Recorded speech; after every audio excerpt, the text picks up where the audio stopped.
Hello everybody, it's Josh here with Aspiration Gaming coming at you with Minecraft.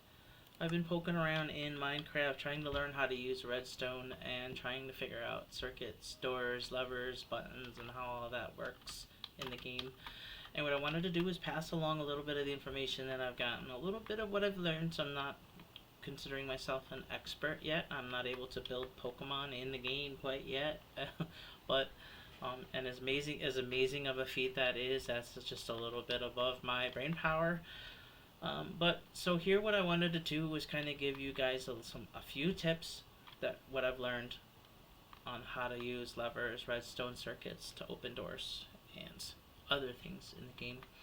And this first thing that I'm looking at is a really simple. Okay, this lever opens up the door, and it's a really short circuit, so the lever has more than enough power to run power to the door and open it and close it, and it is a single lever. And I'll give you an application of this. I made this really quickly. Let's say that you challenge your friend to one of your puzzles and they're running through it and they go, hey, I wonder what that lever does. They come up here and they go, oh, this door's closed, that lever probably opens the door somehow. They either flipped it on the way through or flipped it now to solve the puzzle, to run all the way through. Yay, the door's open. I solved the puzzle. That was really easy. Next time, challenge me a little bit more better. So, example number 2. It is the same setup, except you'll notice that the redstone circuit is a little bit longer. And so, you would think, oh, it's the same setup. This lever should open and close the door. And come to find out, it doesn't actually do anything. And the reason for this is because redstone circuits can only go 15 blocks away at a time, which I've marked at the red glass. You can see the redstone has a light signal, like a really low power signal, and then it goes dead. Right? So it just means that the signal is not strong enough to get to the door. And so to rectify that, this is the same exact setup, only difference is that I have added a redstone repeater right here. And it looks like a couple matches on the edge. I will point out that those matches kind of need to be facing the direction that you want the signal to go. And in this case, you want it to go towards the door. And in this case, because I've added the redstone repeater, the door opens because this actually boosts the signal, and the signal actually gets to the door to open and close it. So that is one purpose for redstone repeaters in the game. The other purpose is it sends a signal one way, which is good for using multiple levers. In this case, we don't have a long enough circuit where we actually need the redstone repeater. However, we do need some sort of AND gate, which is A and D. The AND gate, okay? And what this does is it makes sure that both levers actually activates the door open and close. If one lever is up and one lever is down, the door is not open. If both levers are deactivated, again, the door's not open. If you switch the combination, the door is still closed. You actually need those first torches to be off. You need that second torch to be lit, which shows that the circuit is getting power to the door, and the door will open. So again, this is an AND gate, A-N-D. It's just a simple version of it. There are more complicated versions of it like this, which probably could get cleaned up a little bit more than this, but this is what I've come up with.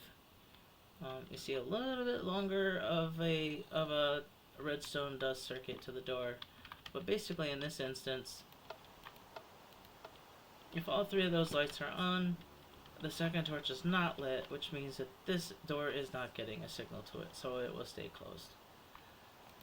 And it also requires all three of the levers to be facing the way intended for the door to open.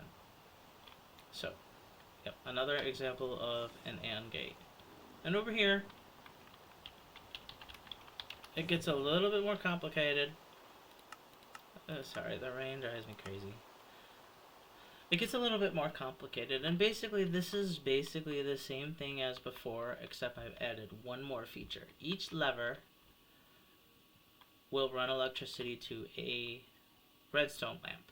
Okay, and when all three redstone lamps are on, the door opens. It's the same setup, except I've branched each lever's circuit to go over to its own light. So when you see a lever is off, the light is off, two lights are on, the door is closed. And this could be like one way to design like a duos puzzle where you have one player over here flipping switches and you have another player over here that's communicating what's going on with the lights on the door. Hey, flip that switch back. That light just went off. Maybe it needs to go back on, etc., etc. Or you can have one player just running back and forth to do it. Okay. So basically the way to do this, you use the redstone repeaters to send a signal one way so that the signal's not getting botched. If these weren't here, these signals would be all attached and the lights would all either be on or off depending on what one or two of the levers are doing, and it wouldn't be organized. So in this case you need a redstone repeater in each circuit to send the signal one way, and this one basically just extends it just so that it's long enough. This redstone repeater right here. So again, it's more about like all three levers are, need to be a certain way. Okay, and in this case, the levers are down, the lights are on, and the door is open. What I have here, what you see here, you see this redstone torch sitting on the side of a block. This is one way to reverse a signal to the lights. If I were to take this out,